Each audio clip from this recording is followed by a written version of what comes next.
हाँ जी, तो हम चैप्टर कौन सा पढ़ रहे थे? एप्लीकेशन ऑफ डेरिवेटिव, यह है चैप्टर का नाम। और इस एप्लीकेशन ऑफ डेरिवेटिव नाम के चैप्टर में हम 3 पार्ट्स पढ़ेंगे।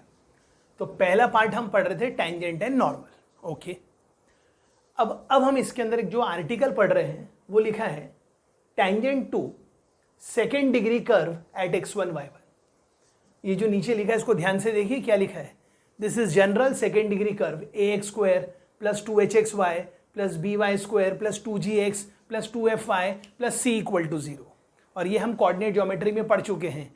या तो ये पेयर ऑफ स्ट्रेट लाइंस को रिप्रेजेंट करेगा या तो फिर ये कोनिक में जाएगा, पैराबोला, इलिप्स, हाइपरबोला। ओके, तो हमारा आर्टिकल क्या है?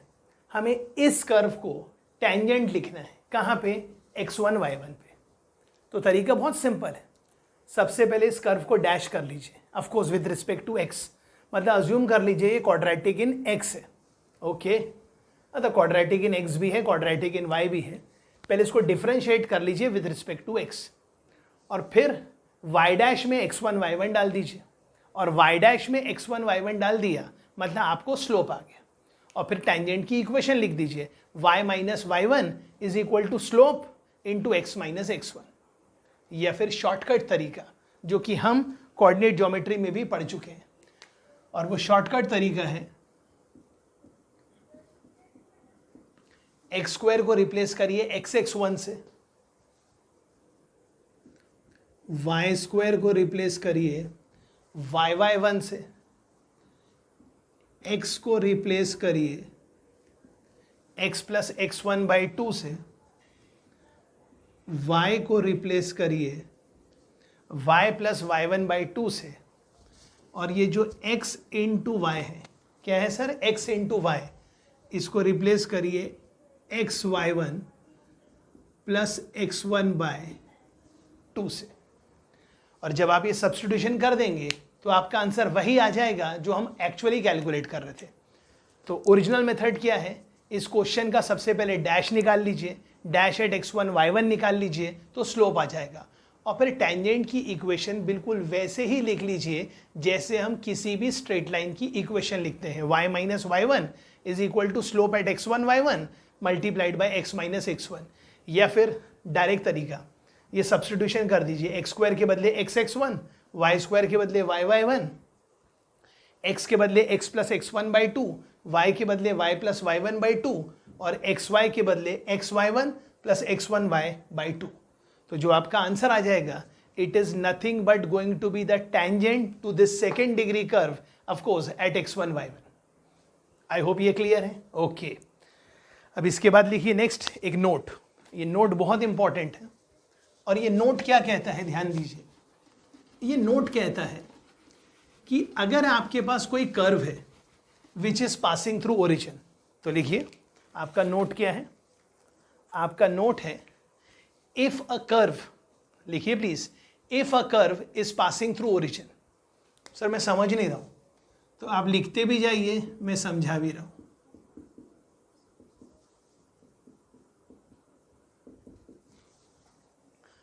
तो अपन लिख रहे हैं if a curve is passing through origin, okay, then the tangent to that curve from origin या at origin, sorry, then the tangent to that curve at origin is obtained by directly equating, क्या बोला? Directly equating the lowest power term of the given equation to 0। मतलब ये लिखा है x square, इसकी degree 2 है। ये लिखा है y स्क्वायर, इसकी डिग्री 2 है, इसकी डिग्री 1 है, इसकी डिग्री 1 है। मतलब इस गिवन इक्वेशन में जितने भी टर्म्स हैं, किसी की डिग्री 2 है, किसी की डिग्री 1 है, तो लोएस्ट डिग्री टर्म कौन कौन से हैं? 2gx और 2fy। तो डायरेक्टली इसको इक्वल टू 0 कर दीजिए। तो ये जो आंसर आ गया, ये किस बात का आंसर है? ये इस बात का आंसर है, this is the equation of tangent to this curve at 0,0।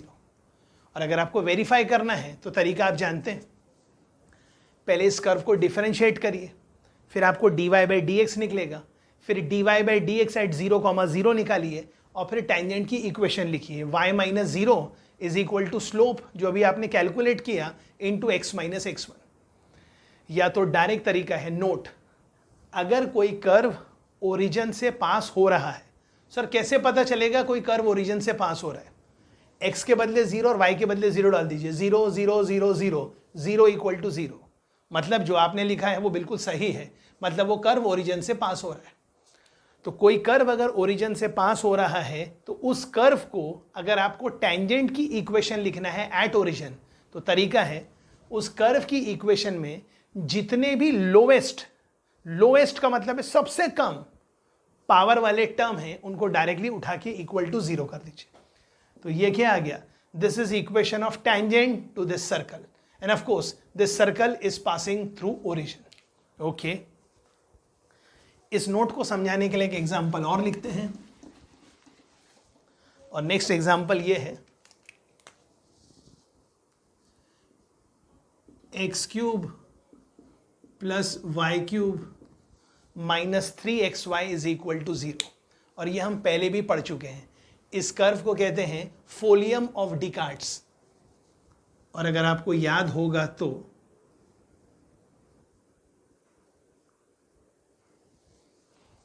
इस कर्व का ये ग्राफ है और इसको क्या बोलते हैं? Folium of Descartes. Of course ये सिलेबस में नहीं है बट फिर भी हमें आना चाहिए। ओके, तो अगर मुझे इस कर्व को टेंजेंट लिखना है कहाँ पे? ओरिजिन पे। तो सबसे पहले पता करिए क्या ये कर्व ओरिजिन से पास हो रहा है? हाँ, पास हो रहा है। कैसे? x के बदले 0, y के बदले 0, 0 0 0 0 इक्वल टू 0। मतलब ये कर्व ओरिजिन से पास हो रहा है। इस टर्म की डिग्री क्या है? 3। इस टर्म की डिग्री क्या है? 3। और इस टर्म की डिग्री क्या है? 2।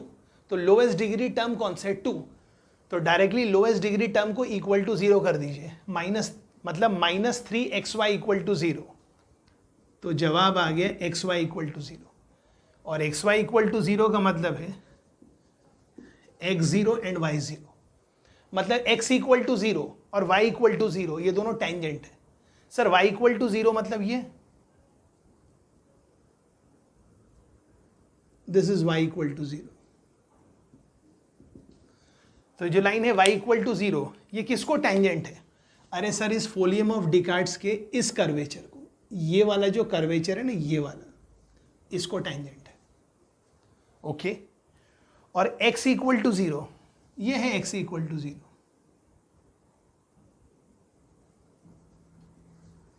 x इक्वल टू 0 ये टेंजेंट है सर किसको? ये इसको।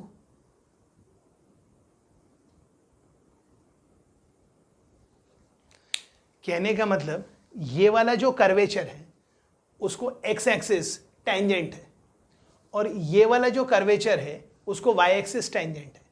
कहने का मतलब ये जो x एक्सिस है वो इस कर्व के इस कर्वेचर को टेंजेंट है और इसी कर्व के इस कर्वेचर को नॉर्मल है। तो कई बार एग्जाम में यूज हो सकता है, क्या एक लाइन एक कर्व को एक ही पॉइंट पे टेंजेंट भी है और नॉर्मल भी है? हाँ है। कैसे? जैसे ये जो लाइन है वो इस कर्व को इस पॉइंट पे टेंजेंट है। और क्या यही लाइन इस कर्व को, मतलब इस कर्व के इस कर्वेचर को नॉर्मल है? हाँ है। बिल्कुल उसी तरह ये वाली लाइन भी, ये वाली लाइन इस कर्व के इस कर्वेचर को टेंजेंट है। और अगर ये वाली लाइन इस कर्व के इस कर्वेचर को टेंजेंट है, मतलब ये वाली लाइन इस कर्व के इस कर्वेचर को नॉर्मल है। मतलब y इक्वल टू 0 ये एक ही लाइन इस कर्व को ओरिजिन पे टेंजेंट भी है, नॉर्मल भी है। और ये लाइन x इक्वल टू 0 ये इसी कर्व को ओरिजिन पे टेंजेंट भी है, नॉर्मल भी है। एग्जाम में हो सकता है पॉइंट कहीं पर भी यूज हो जाए। आई होप ये क्लियर है, राइट? ओके, अब आगे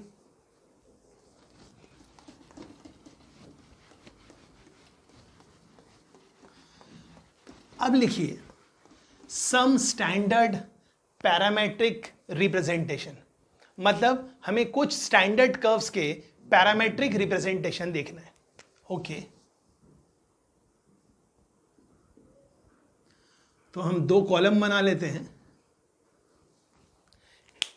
एक कॉलम का नाम है कर्व्स और दूसरे कॉलम का नाम है parametric coordinates.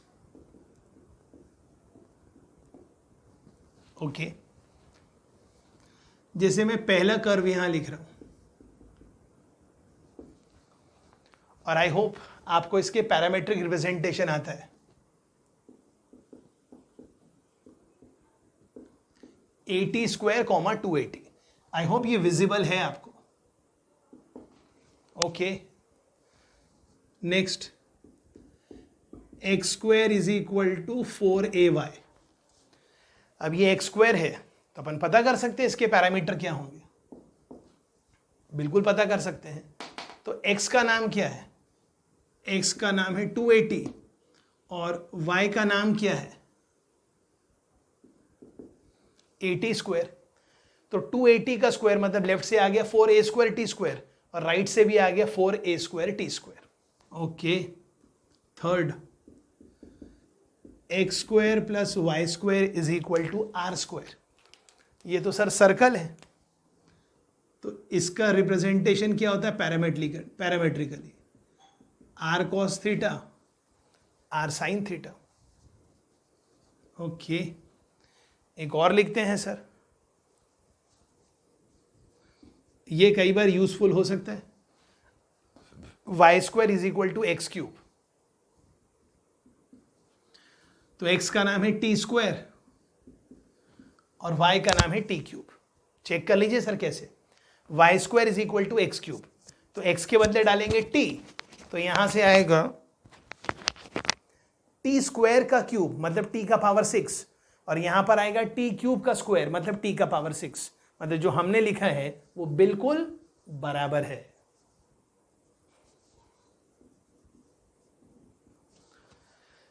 X y is equal to c, सब जानते हैं sir. X y is equal to c square, तो ये लिखा है c t c by t, c t c by t, t t cut गया, सी स्क्वायर आ गया। I hope ये भी क्लियर है। डन। अब इन सब का काम कहाँ आएगा अभी आपको बताएंगे जी। तो चलिए ख्याल करिए, क्वेश्चन लिखते हैं। और इस टाइप के क्वेश्चन अब एग्जाम में बहुत आएंगे, इसलिए मैं आपको ये एक क्वेश्चन बता दूंगा और बाकी के आइडियाज हमें क्लियर करना है। ओके, तो लिखिए सर क्वेश्चन क्या है। क्वेश्चन है टेंजेंट एट, कहां पर, tangent at P 1,1, tangent at P 1,1 on the curve.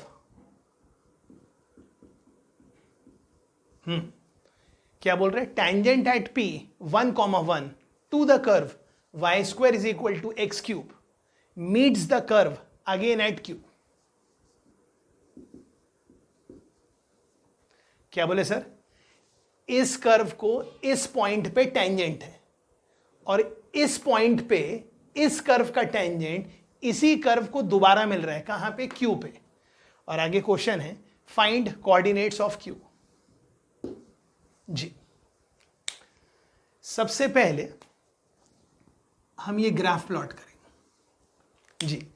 क्या लिखा है पढ़िए, y square is equal to x cube. तो सबसे पहली बात लिखते जाइए, इस कर्व में अगर आपने y को -y से रिप्लेस किया तो भी आंसर सेम आएगा। मतलब -y का square equal to x cube same आया।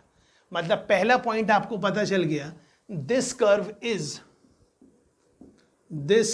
Is symmetric about x axis. मतलब जितना ये एक्स एक्सिस के ऊपर होगा वैसा ही ये एक्स एक्सिस के नीचे होगा। सेकेंड चीज, इसको लिख सकते हैं, ये लिखा है y इक्वल टू एक्स का पावर 3/2 और x का पावर 3/2। अगर x का पावर 3/2 है और 3/2 1 से बड़ा है, मतलब इसका जो ग्राफ बनेगा, वो ऐसा बनेगा, एक्स स्क्वायर के जैसा। अंडर रूट होता तो ऐसा बेंड होता। ओके, अब सवाल है सर, ये लिखा है y इक्वल टू एक्स का पावर 3/2, इसकी डोमेन क्या है। हाँ, सबसे इंपॉर्टेंट इसकी डोमेन क्या है। सर x नेगेटिव क्यों नहीं हो सकता, क्योंकि नेगेटिव का क्यूब नेगेटिव ही होगा और नेगेटिव का आप अंडर रूट नहीं निकाल सकते रियल नंबर में। मतलब इसकी डोमेन है ग्रेटर देन इक्वल टू 0 और हम लिख ही चुके हैं this is symmetric about x axis. तो जैसा ऊपर है वैसा नीचे है। ये सब थॉट को कहते हैं कर्व ट्रेसिंग। मतलब हमें पता होना चाहिए ये फंक्शन किसके अबाउट सिमेट्रिक है, इस फंक्शन की डोमेन क्या है, ये इंक्रीज हो रहा है डिक्रीज हो रहा है, ये सब करके प्लॉट करना है। अब आते हैं हम इस क्वेश्चन पे। इस क्वेश्चन में लिखा है 1, 1, 1, कहाँ होगा, यहां पर, यह है पॉइंट P और इस कर्व पे आपने टेंजेंट बनाया, ये बना लिया टेंजेंट, ये कर्व है।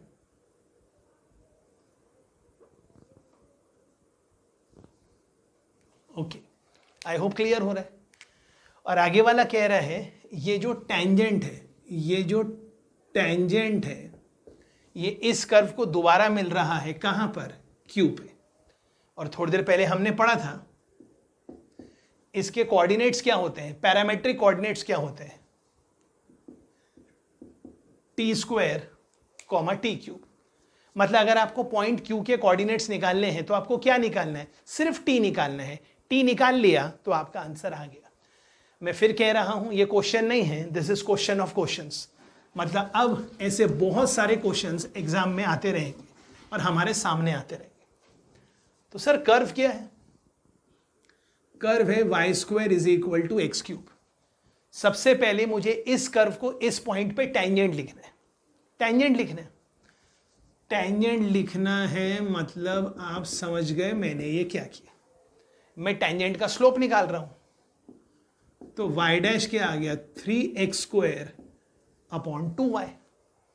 मतलब y' at 1, 1 क्या आ गया, 3/2। अब आपके पास एक ऑप्शन है, पहले टेंजेंट लाइन की इक्वेशन लिखो और टेंजेंट लाइन की इक्वेशन को कर्व के इस टुकड़े के साथ सॉल्व करो, या तो उससे भी आसान तरीका, आपको टेंजेंट का स्लोप मालूम है, मालूम है, आप इसी टेंजेंट का स्लोप दो तरीके से लिखो।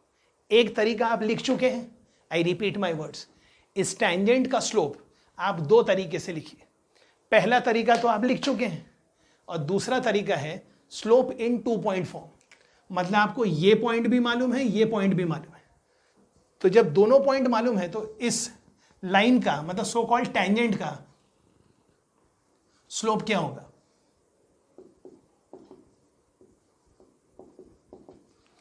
y2 - y1 = x2 - x1। और यही स्लोप 3/2 के बराबर है। अब आगे आप समझदार हैं, इसको सॉल्व करना मतलब क्या निकालना, t निकालना। t निकाल लिया तो आपका आंसर आ जाएगा। लेकिन अगर आप बहुत ध्यान से देखेंगे, अगर आप t निकालने जाएंगे, बिल्कुल क्यों नहीं जाएंगे, t निकालने जाएंगे, तो जब आप t निकालेंगे तो आपको पता चलेगा ये क्यूबिक इन t है। और अगर ये क्यूबिक इन t है तो 3 आंसर आएंगे। देखते हैं क्या होता है। तो ये क्या हो गया, ये हो गया क्रॉस मल्टीप्लाई करके 2t³ - 2 = 3t² - 3। सही है। तो ये क्या लिखा है, 2t³ - 3t² + 1 = 0। और आप सब जानते हैं किसी भी क्यूबिक का पहला रूट निकालने का एक तरीका है और इसका कोई तरीका नहीं है, हिट एंड ट्रायल। तो समझ में आ रहा है, t के बदले 1 डालेंगे, 2 + 1 = 3, 3 - 3 = 0।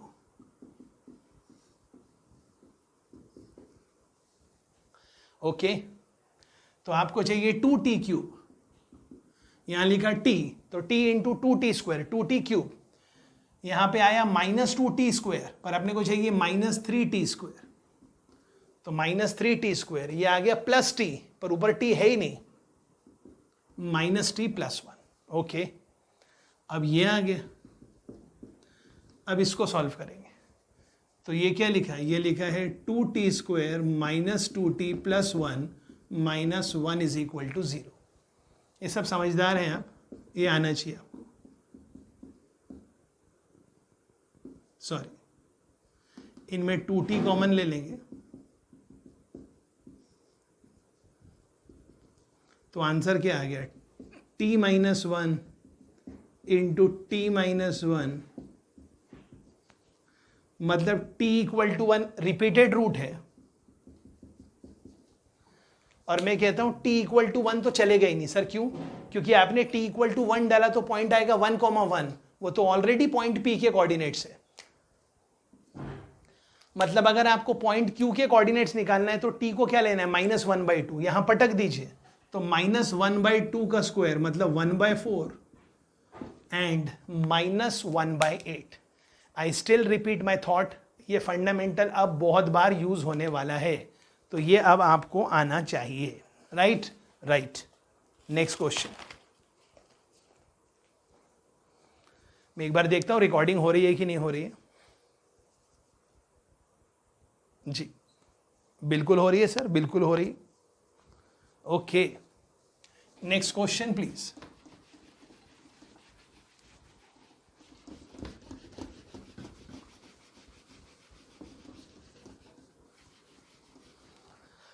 अब ये क्वेश्चन तो आपको आना ही चाहिए जी, मैं सिर्फ बोल दूंगा और आपको लिखना है जी। लिखिए, अब टॉपिक है इक्वेशन ऑफ नॉर्मल, अब टेंजेंट नहीं, इक्वेशन ऑफ नॉर्मल, और ये आपको कैलकुलेट करना है। कैसे, मैंने बताया। इक्वेशन ऑफ नॉर्मल निकालना है, कौन से कर्व को, x² इक्वल टू 4y। तो क्या है, हमें निकालना है equation of normal to the curve x² equal to 4y passing through 1,2। Okay, curve तो आपको समझता ही है क्या है, ये x एक्सिस है, y एक्सिस है, और ये x² equal to 4y। Of course 1,2 curve पे नहीं है तो मान लेते 1,2 यहां पर, और 1,2 पे क्या लिखना है, नॉर्मल। ये नॉर्मल है क्योंकि यहां टेंजेंट है, और ये पॉइंट आपको मालूम है, पॉइंट P 1,2, और ये पॉइंट Q नहीं मालूम। तो सबसे बेस्ट है अगर आपको पॉइंट Q के कोऑर्डिनेट्स मिल जाए तो आपका काम हो गया। तो आप पैरामेट्रिकली सोच लीजिए, Q के कोऑर्डिनेट सोच लीजिए। अगर मैंने x का नाम रखा अल्फा तो y आ गया α²/4। और आप समझ जाइए मैंने अल्फा ही क्यों लिया, क्योंकि बस अब आपको मालूम है अल्फा ही क्यों लिया। राइट, अब क्या करना है आपको, ये जो PQ लाइन है, मतलब जो नॉर्मल लाइन है, इसका स्लोप कितने तरीके से लिखना है, 2 तरीके से। पहला तरीका तो बहुत ही आसान है, इसको डिफरेंशिएट कर दीजिए।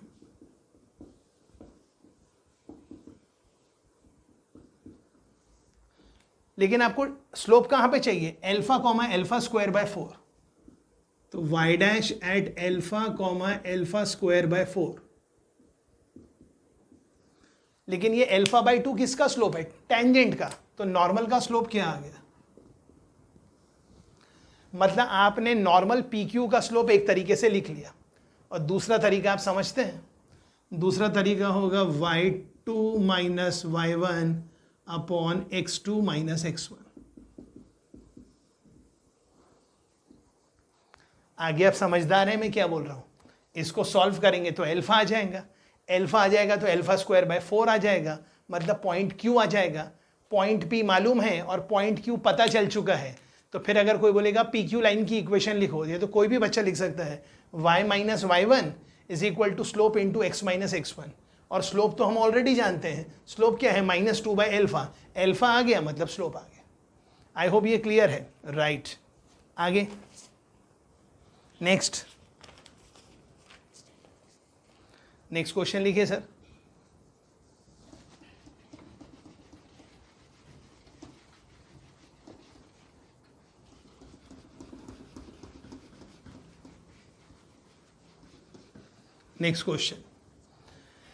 नेक्स्ट क्वेश्चन क्या है, find equation of tangent and normal to the curve if it exist. लिखिए, find the equation of tangent and normal to the curve if it exist.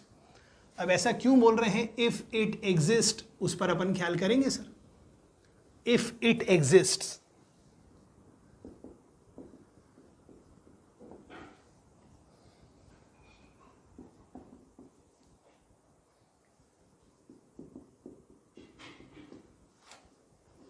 Okay, at x equal to 1।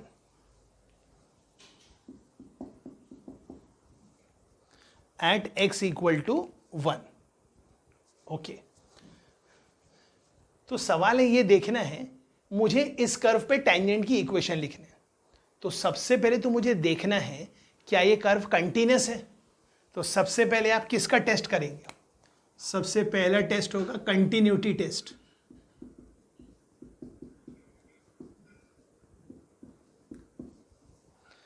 Continuity test का मतलब है x equal to 1 के पहले function क्या है, मतलब function की लिमिट क्या है।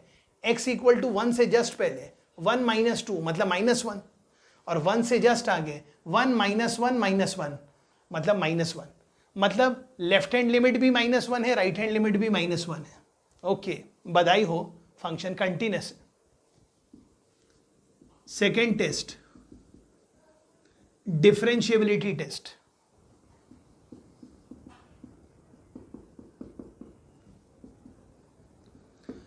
मतलब हमें पता करना है क्या ये फंक्शन डिफरेंशिएबल है। तो अपने को निकालना है LHD RHD, और LHD RHD मतलब अगर आप f डैश ऑफ 1 प्लस निकालेंगे तो कायदे से आंसर क्या होगा वो सब आप जानते हैं। f डैश ऑफ 1 प्लस वो हो जाएगा limit h tends to 0 f of 1 plus h minus f of 1 upon h। तो f ऑफ 1 प्लस एच मतलब ये आएगा 1 प्लस एच का whole square minus 1 plus h minus 1 upon h, और f of 1 क्या है? f ऑफ 1 है 1 minus 1 minus 1 मतलब -1, मतलब ये क्या हो जाएगा limit h tends to 0 1 plus h का whole square minus 1 plus h minus 1। ये तो सिर्फ हो गया f of 1 plus h minus f of 1 divided by h। इसको सॉल्व करिए। जैसे मैंने ये f डैश ऑफ 1 प्लस निकाला वैसे आप f डैश ऑफ 1 माइनस निकालिए, लिमिट अप्लाई करिए, दोनों सेम आएंगे। तो फिर बोलिए बधाई हो, फंक्शन डिफरेंशिएबल है। या फिर इतनी सब मेहनत अगर नहीं करना है तो तरीका बिल्कुल डायरेक्ट है। आप देख सकते हैं x माइनस 2 ये डिफरेंशिएबल है, x square minus x minus 1 भी डिफरेंशिएबल है। बस x इक्वल टू 1 पे देखना है। तो जब इसको डिफरेंशिएट करेंगे तो आएगा 1, और इसको डिफरेंशिएट करेंगे तो आएगा 2x माइनस 1, और जब x के बदले 1 पुट करेंगे तो यहाँ 1, 2 इंटू 1 2, 2 माइनस 1 1, 1 इक्वल टू 1, मतलब फंक्शन डिफरेंशिएबल है। तो फंक्शन डिफरेंशिएबल है और फंक्शन का स्लोप क्या है 1, मतलब टेंजेंट का स्लोप क्या है 1। तो टेंजेंट का स्लोप 1 है, ये मिल गया, तो नॉर्मल का स्लोप भी मिल गया। और जब x की वैल्यू 1 है तो y कितना है 1 माइनस 1 माइनस 1, खेल खत्म। 1 कॉमा माइनस 1 पे स्लोप इक्वल टू 1 से स्ट्रेट लाइन की इक्वेशन लिखना है, और 1 कॉमा माइनस 1 को लेते हुए -1 का स्लोप लेते हुए आपको इक्वेशन लिखना है स्ट्रेट लाइन की, जो कि नॉर्मल की इक्वेशन है। ये सब तो आपको आना ही चाहिए। ओके, चलिए थोड़े से ITF को याद करते हुए लिखिए। क्वेश्चन है if y is equal to sine inverse of 2x upon 1 plus x square. Okay, तो लिखा है if y is equal to sine inverse 2x upon 1 plus x square then find tangent to this curve, then find tangent to this curve at x equal to √3। क्या बोल रहे sir? x equal to √3 पे इस curve पे tangent की equation लिखना है। तो सबसे पहले तो पता करो ये x है तो y क्या होगा।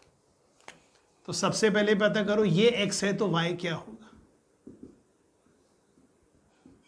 नीचे आएगा 1 प्लस एक्स स्क्वायर, √3 का स्क्वायर 3, 3 प्लस 1 4, तो ये आ गया y equal to sine inverse of √3/2। आगे आप समझदार हैं 60 डिग्री, मतलब पॉइंट क्या हो गया, मतलब आपको ये पता चल गया ये पॉइंट है। बस अब आपको क्या पता करना है, आपको ये पता करना है इस कर्व का स्लोप क्या है √3, π/3 पे। तो यहां पे स्टैंडर्ड सब्स्टिट्यूशन कर दीजिए।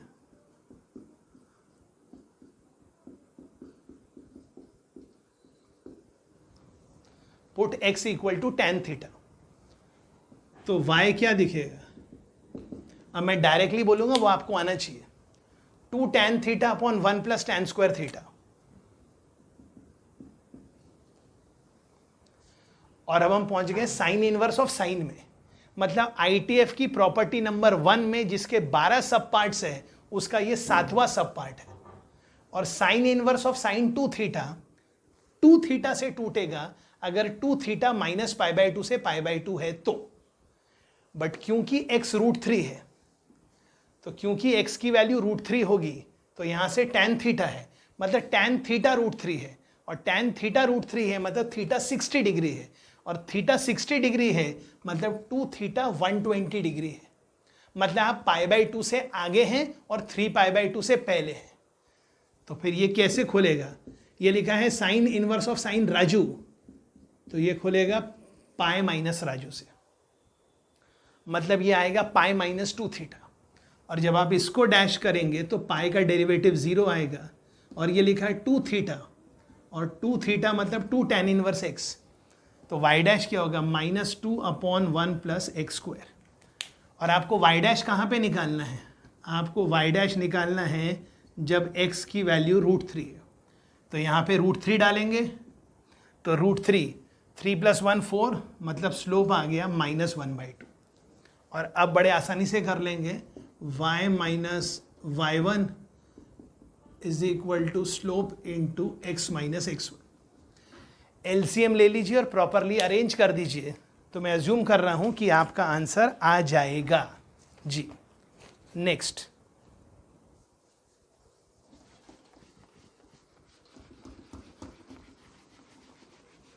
नेक्स्ट है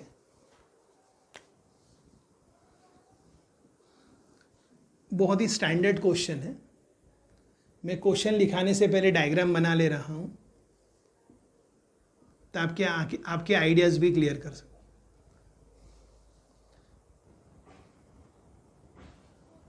जी, तो लिखिए question, tangents are drawn from origin, tangents are drawn from origin to the curve sin x। okay,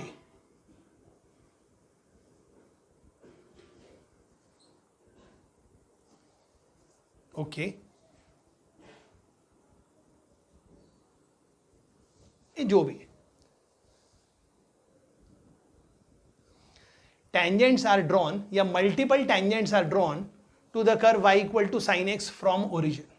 Okay, prove that their point of intersection with the curve, prove that their point of intersection on, prove that their point of intersection मतलब वो tangent line और curve का intersection lie on the curve,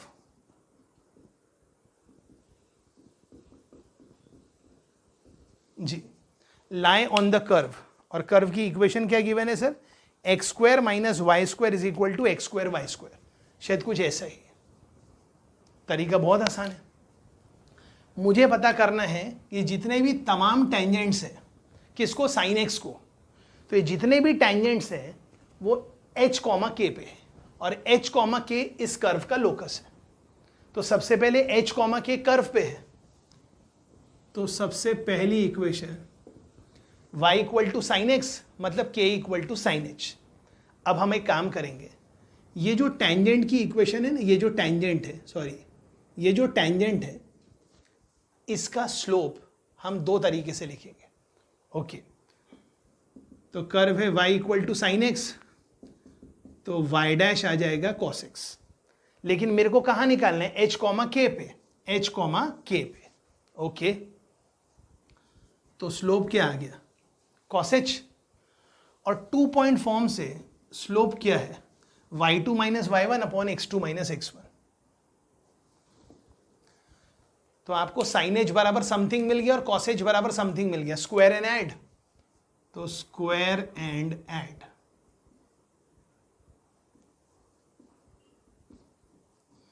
तो ये क्या हो गया, h square k square plus k square is equal to h square. तो आंसर क्या आ गया, h square minus k square is h square k square. मतलब आंसर क्या आ गया, x square minus y square is equal to x square y square. क्या ये क्लियर है? Okay, done.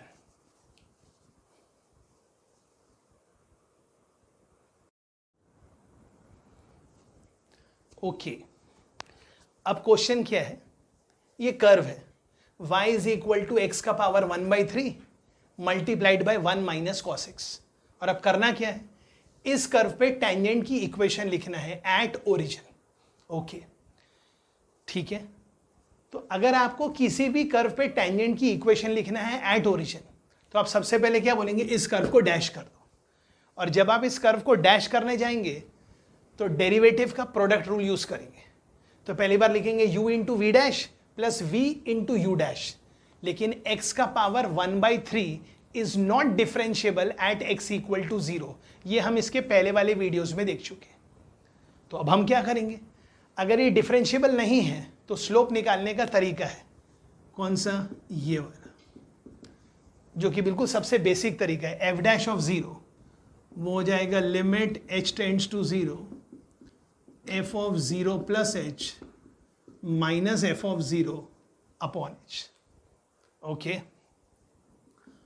तो ये हो जाएगा limit h tends to 0, 0 plus h का पावर 1/3 मतलब h का पावर 1/3 इंटू 0 प्लस h मतलब 1 minus cos h। f of 0, तो जब x के बदले 0 डालेंगे तो cos 0 1, 1 माइनस 1 0, खत्म, अपॉन h। ओके, अब मैं ऐसा आशा कर रहा हूं कि आपको लिमिट आता है, और आपको याद है 1 minus cos H by H square half होता था। तो मैंने क्या किया, फोकट फोकट मतलब h से मल्टीप्लाई डिवाइड किया। इसकी तो लिमिट आपको मालूम है, ये डायरेक्टली निकल जाएगा 1/2, और जब h के बदले 0 डालेंगे तो आएगा 0 का पावर 1 3 4/3, 0 का पावर 4/3 इंटू 1/2, मतलब स्लोप क्या आ गया, 0। और अगर स्लोप 0 है तो स्लोप आ गया, पॉइंट मालूम है, तो इक्वेशन क्या हो गई, y minus 0 is equal to 0 into x minus 0। मतलब आंसर क्या आ गया, y इक्वल टू 0, मतलब कौन, x एक्सिस।